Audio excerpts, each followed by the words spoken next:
Hey everybody, G-Bear here, out in the desert, doing my thing. I'm getting out of here in a few minutes, but I wanted to show you our achievements. Andy and I were out here, came out yesterday morning, got a lot done.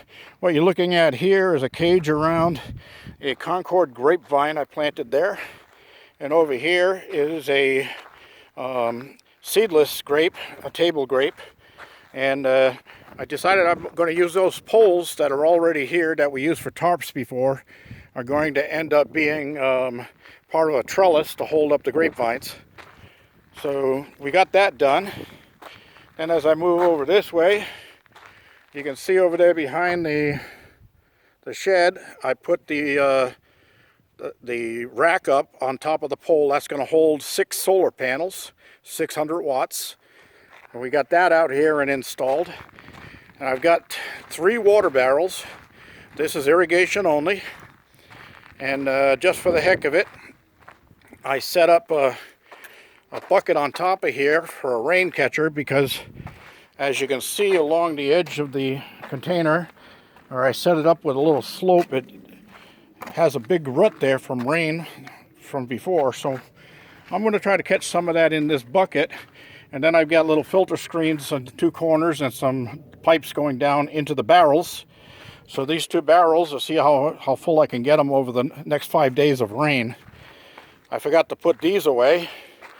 So I'm going to stick these up against the side of the container here. If you'll excuse me a second while I do that. And then we'll move around on the back side here, and here's my orchard. You see all the wire protectors around the trees. We start on this end, and I have Gala apples there, and this one here has 4 or 5 different apples on it. That's a dwarf tree. I'm gonna see how that does. That's a Bartlett pear over there. This is a peach tree right there. This is a plum, a weeping plum. So we'll see what that one does. And this is a cherry tree with 4 different or 5 different types of cherries on it. Each tag is a different cherry. And then over here we have another plum tree. And this is elephant heart plum. They're really big and deep red meat inside of them, just delicious. But this one needs to be fertilized with that one, or whatever you call it, when the bees do it. I'm rushing myself to get out here. And then this one over here is a nectarine. And they're all in, they're all fertilized. And this is a little gopher chaser. I'm trying to keep any gophers around. Now each one of these, I don't know if you'll be able to see it, but there's a granular stuff on the soil here, and that's an animal chaser. It chases all kinds of animals. It's an irritant to their nasal passages. They don't like it, so they just move on. So that's it. I am going to head on off out of here, and when I get home, I'll put this video together. Oh, let me take a little quick walk over here. I wanted to show you something. You remember back in the springtime, I was out here and I was planting, actually it wasn't spring, it was early summer. I was planting bulbs to grow plants out here, and some flowers. We also got, this time I got a whole bunch of lavender into the ground too. And I came over here and I noticed that some of the holes are dug up and that stuff. And I was kind of bummed about it. But as I walked around, I found some of the other areas that I planted in actually have sprouts coming up out of the ground.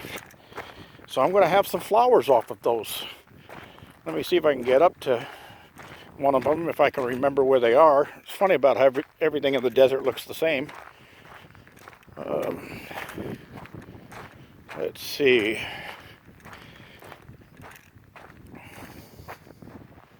Where were they? I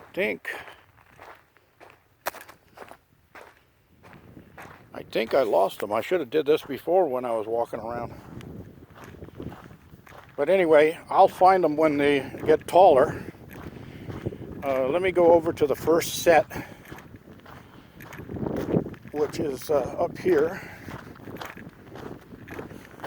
And then I'll take you around. Just before I get into my van, I'll show you my raised vegetable garden. I got that planted too. So, where, oh where?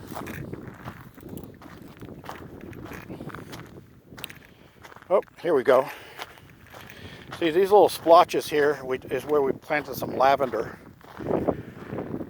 So, yeah, here we go. I'll get down close. There's a little sprout coming up right there. And there's one right there. So a couple of them survived. And we'll see what happens. This is some more lavender here we planted. Lavender is good for attracting bees, and I want to do that for my garden. Here's my little enclosed garden. And it's a raised bed. And I've got corn, tomato, jalapeno, cucumber, lettuce, beans, carrots. I guess that's about it. Oh, and cilantro. I just sprung a bunch of cilantro around, let it grow under the other plants. They like shade anyway. So anyway, that's it. I'm going to sign off now and get out of here because we got rains coming. And it's going to be a real nasty rain. They said this one's going to be a big flooder. I hope it doesn't wash any of my plants away. We got them all tied down to the stakes and that stuff. Well, hopefully everything will survive and I'll be up after the weather breaks. Talk to you later.